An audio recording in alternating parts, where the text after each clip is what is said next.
You can be one of the top 0.01% of traders. Number one, I would consider myself top 0.1 or top 0.01% of traders. And still lose $350,000 in a matter of minutes. Down about 350,000 a day. You can be up $7,000 on the day. Nice, $7,000 on the day, guys. And end the session deep in the red after just a handful of bad decisions. Holy fuck. Thank you. Wow, $6,000. None of these traders lacked experience. They just lost control for a few minutes, and that's all it took. These are those 5 minutes that almost ruined their trading careers. This is Tanja Trades. She live streams her trading almost every day. But today, one losing trade snowballs into 4 separate mistakes, costing her around $4,000 live in front of her audience. The day actually starts with a perfectly reasonable idea. The market had pulled back into a higher time frame area while still looking bullish overall. Tanya spots a long setup, enters the trade, and lets it play out. We had retraced into a 4-hour, market was hitting all-time highs. We retraced into a 4-hour point of interest, market structure shift, But the market has other plans. She gets stopped out for roughly $1,200. Normally, that's where the story ends. You accept the loss and wait for another setup. But Tanya can't let go of the idea that price has to go higher. When the market starts moving without her, she jumps back in almost immediately, only to realize seconds later that she never should have taken the trade in the first place. Put a stop here, and none of that really aligns with how I approach my trades. So, la-da-dee-da-dee, I got stopped out in like 1 minute. Instead of walking away, she convinces herself the real problem wasn't the setup, it was her stop loss. So she enters the same trade again. And I was pretty mad at this point because I was like, oh man, I probably chased. So I think I should re-enter, right? I should give it more room to breathe. So then, I immediately... To her credit, she catches herself before the damage gets worse.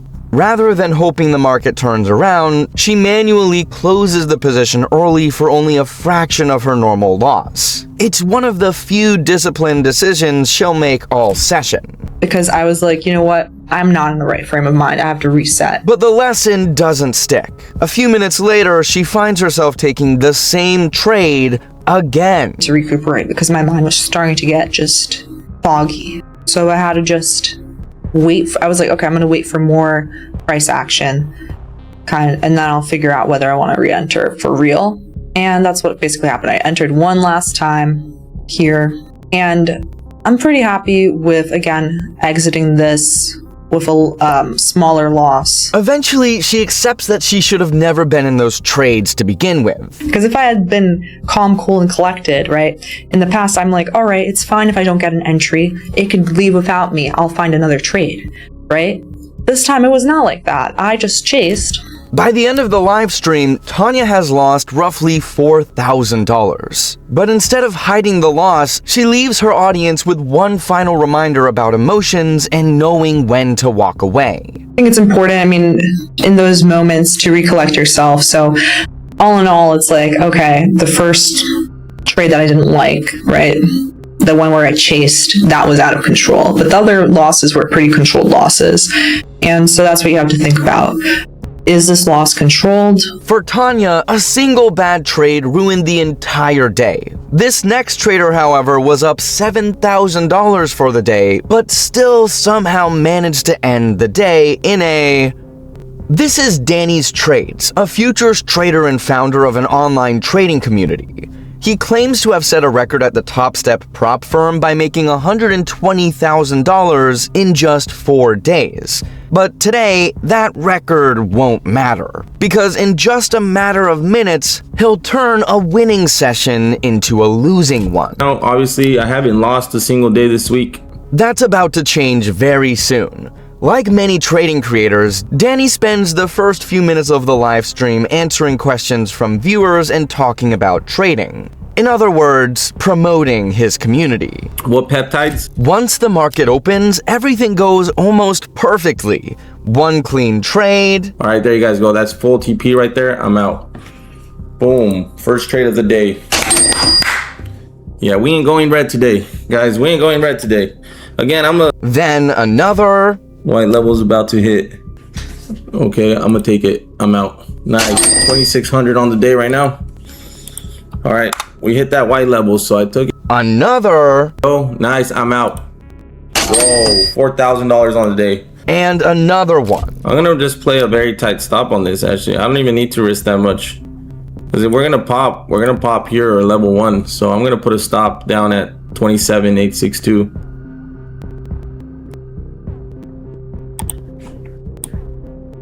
All right, we're at 30 ticks here. Stop can go, stop can stay. Honestly, stock can go to break even, I think. Hold on, I'm not moving it to break even yet. Okay, I'm going right under the wick of this candle or of this zone. So I'll go to 64 for my stop. All right, keep it at 62. Honestly. Nice, nice, nice, nice. All right, that's 2 bands. I'm out of this here. I'm out. Nice. 7 grand on the day, guys. That's 50 ticks right there. At this point, he's only 3 bands away from his daily goal. But everything falls down from here. Danny had been making money almost exclusively on long positions all morning. So when another setup appears, he doesn't wait for all the confirmation he normally wants. Instead, he jumps in early. I'm gonna go long again here. Taking the risk here. 27,881. It looks good.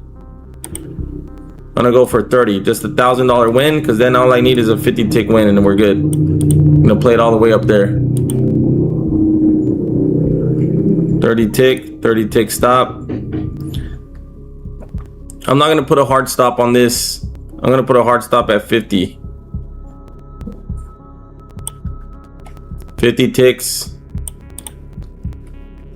68.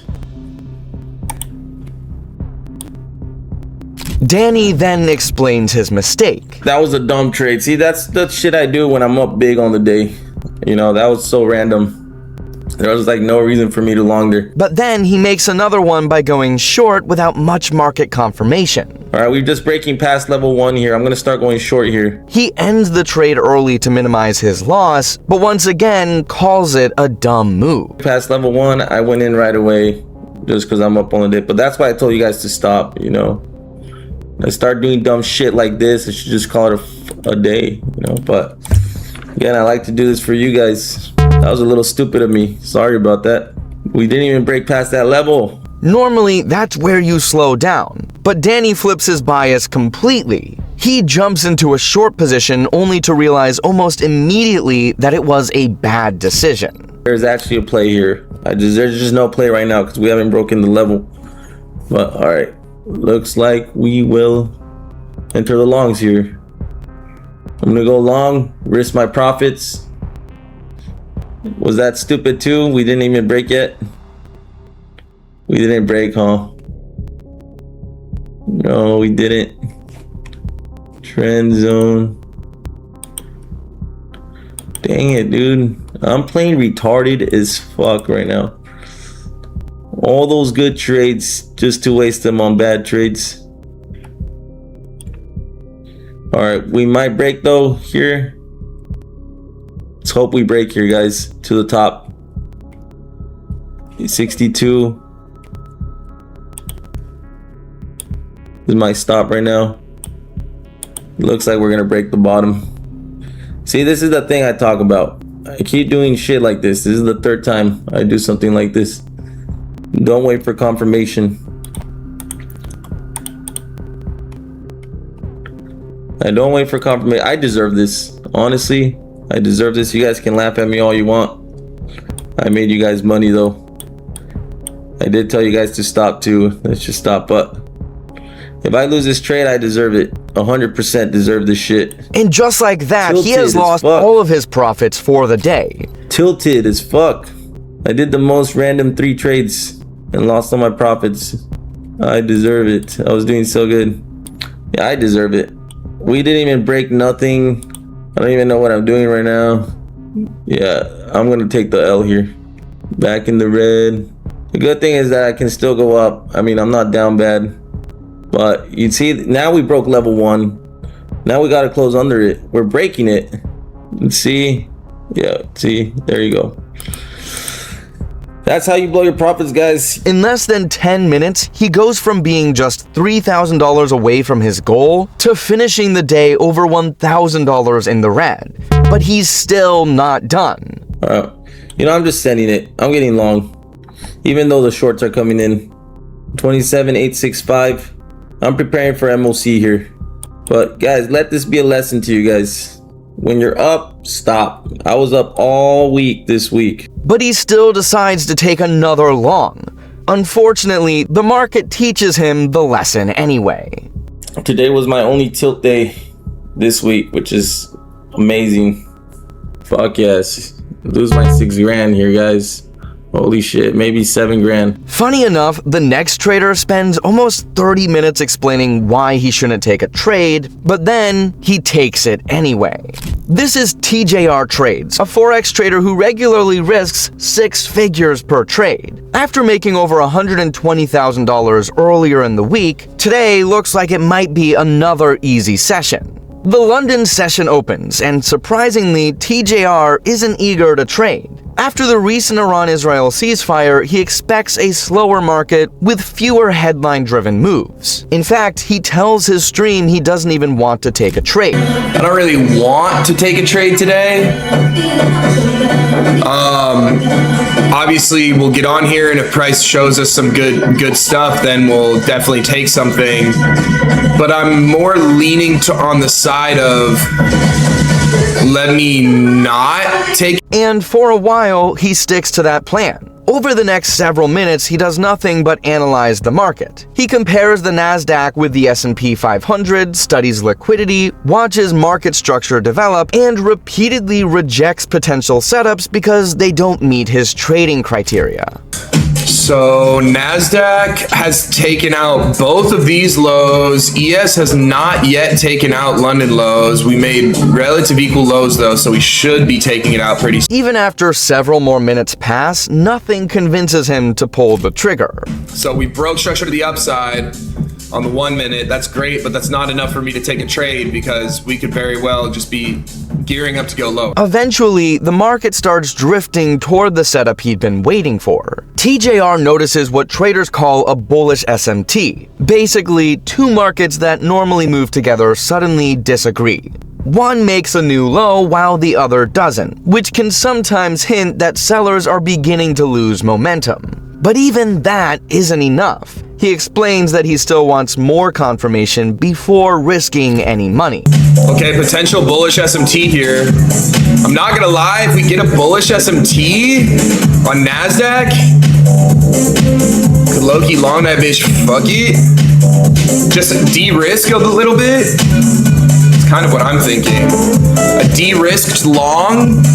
If we break structure, I would want to break. As price continues developing, TJR lays out exactly what still needs to happen before he'll consider taking a long position. He wants liquidity to be swept. He wants market structure to shift. He wants a proper retracement, and only then would he think about entering. But even after explaining all of that, he seems unsure whether the trade is worth taking.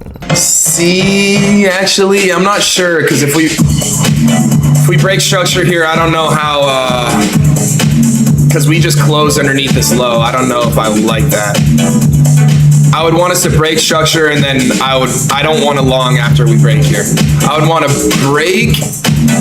What time is it? I would want to break, and then I would want to retrace into. A few moments later, he sums up his entire approach in one sentence. So if we break here, I still do not want to take this. I want to be patient, because patience is going to pay us today. Ironically, that sentence doesn't age very well.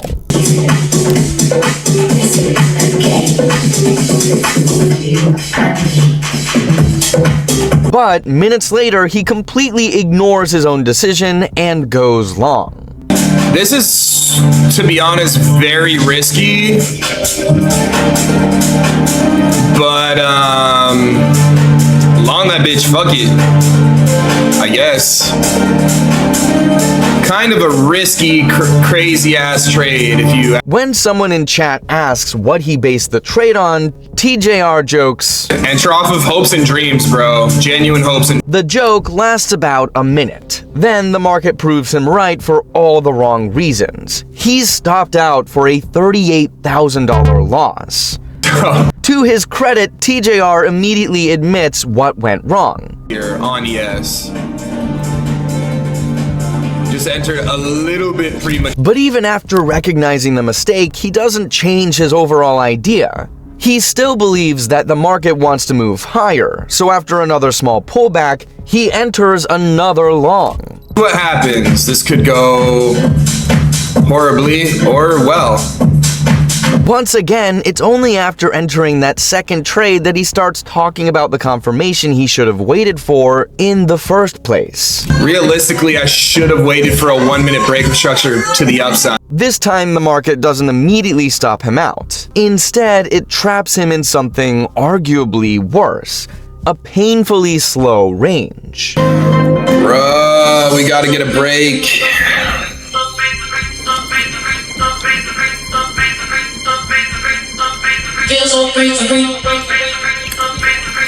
Is that a break? No.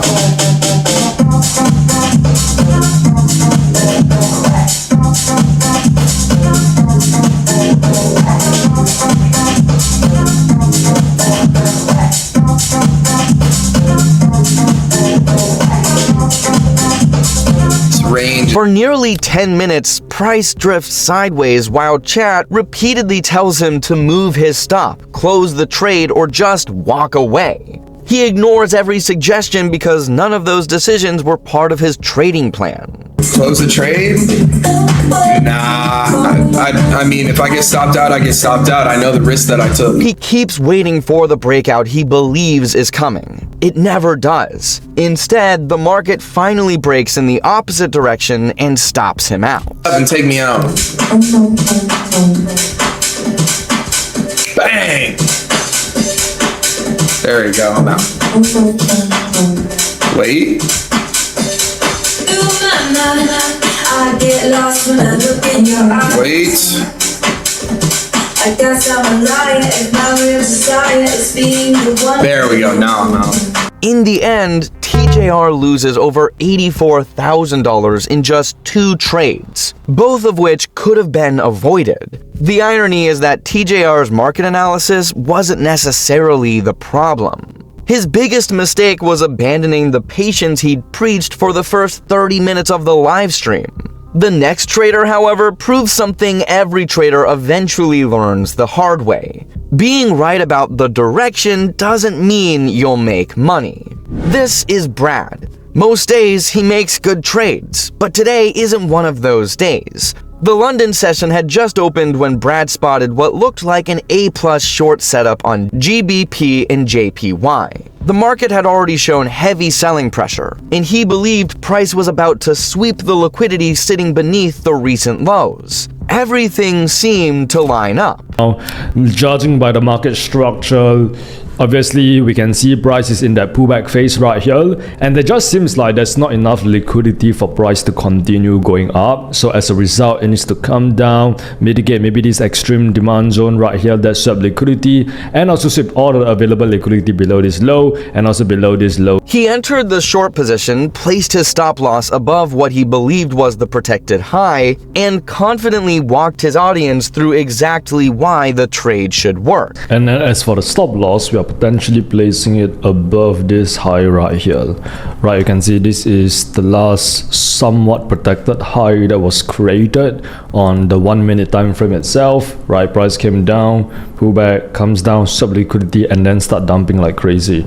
Right, so that it makes sense that we actually place our stop loss. There was just one problem. The market had other plans. Within minutes, Brad hit his stop loss for a staggering $212,000 loss. Alright, there's a chance that I might be wrong on this trade. Alright, update. I just closed this sell position after being in it for like, I don't know, less than a few minutes. Closed the short position, lost a huge amount of money. Not looking good, not sounding great. That's not good news. But hopefully we win the next trade. Yeah, we just lost about 212k. This one does. After taking a few moments to process what happened, he didn't blame the market or call it bad luck. Instead, he started reviewing every decision he had made. The first mistake came before he even entered the trade. Normally, Brad risked around $100,000 per position. But after building a healthy profit cushion from previous trades, he decided to increase his risk to over $200,000. Because like, for me, my philosophy is that like, if I'm on a winning streak, if I'm making quite a lot of money, and I have a little bit of profit buffer, it's time to like kind of size up a little bit, but not go too crazy. But surprisingly, that wasn't the biggest mistake. Brad explains that his trade idea was actually fine. The real problem was where he placed his stop loss. I like just been reflecting on like why this trade didn't work out, and the main thing that I took away was probably like the way I placed my stop loss. Like even though this is technically the protected high on the 1 minute time frame, it just wasn't strong enough. Looking back, he says it should have been placed above the 5-minute protected high instead. Had he done that, the trade would have survived the sweep and eventually reached his target. But that's easy to say with hindsight. The future, so I'm not gonna sit here and tell you that, hey man, I should have done this. If I done this, I would have. I think all of those are just excuses. I think what matters is what I do moving forward, and this is a very good data point. The important lesson isn't that Brad should have known the future. It's that one small risk management decision completely changed the outcome of an otherwise solid trade. And Brad knows it. So yeah, that's why I always say that amateurs obsess over entries, professionals obsess over exits. This really goes to show that exits is really where you make the money, right? Brad just made one small mistake, but this next trader kept making the same mistake over and over again. This is Jay Byers, a professional trader and the founder of Centiview Capital. After years of experience, $1 million trading year, and managing millions in capital, Jay believed he'd developed the discipline to avoid beginner mistakes. In fact, he even describes himself as being in the top 0.1% of traders. Number one, I would consider myself top 0.1 or top 0.01% of traders just because of total P&L. That's what I go off of. But today, he's going to prove that even the best traders can make rookie mistakes. His first trade for the day goes wrong almost immediately, and within minutes, he's down roughly $65,000. So I'm down around $65,000 right now. Holy snaps, I'm gonna have to get my ad off here. Instead of accepting the loss, he convinces himself the move would reverse, so he adds more to his losing position. Again, we're down 90. Gonna add at 4,800.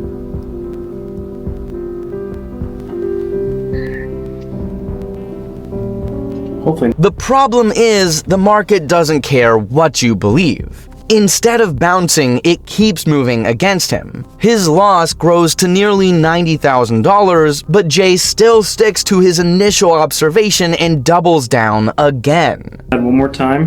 This is your game, bro. I think it's worth going a little bit further. His goal is simple. Average into a better price so he can reduce the loss if the market finally turns around. But every additional contract comes with more risk. I think we can manage only losing 100,000, not 300,000 on this. Risky, but I'm willing to go to 4. So I'm exceeding. In just a few minutes, he's exceeded his own maximum daily loss. By the time Jay finally gives up on the position, he's down roughly $300,000. But instead of calling it a day, he opens a hedge, which is simply a second trade designed to offset further losses. Since he'd been long gold, he opened a short position. If gold kept rising, the hedge would soften the damage. If gold dropped, the hedge would make money. I'll throw a hedge on here soon at 29 AJ if it hits. Because it'll be our max loss at 300k. hedges on. No way it top ticks, right? Alright, so we closed out 300. Dude, if that top ticks the hedge, I actually might freak. Unfortunately, even that fails to help. By the end of the session, Jay is down roughly $350,000. I haven't closed the hedge yet, just because the market's still running. Down about 350,000. At the end of the day, Jay accepts his mistake. Because it's fresh in my mind. This literally just happened not too long ago. So number one, how did this happen? To be honest, I did not listen to my edge or my playbook at all. I completely deviated from it. And the sad part is, I knew it was going to happen. Looking back, he admits the entire disaster could have been avoided if he'd simply followed the trading plan he'd already built. Surprisingly, however, he doesn't let the loss define him. In his own words, Number two, when it comes to having a big loss, don't give it too much power. And that's honestly one of the best pieces of advice you can take away from a trading day like this. Every trader will have bad trades. That's part of the game. But remember, it's just a bad trade, not a bad career. The important thing is to learn from your mistakes and keep showing up. Future opportunities will always come. But if you let one bad day convince you to quit trading or abandon a strategy that has proven to work over the long run, you might miss the trades that could have made the difference. If you enjoyed the video, leave a like. And if you've ever had a 5-minute trading disaster of your own, drop it in the comments because misery loves company. See you in the next one.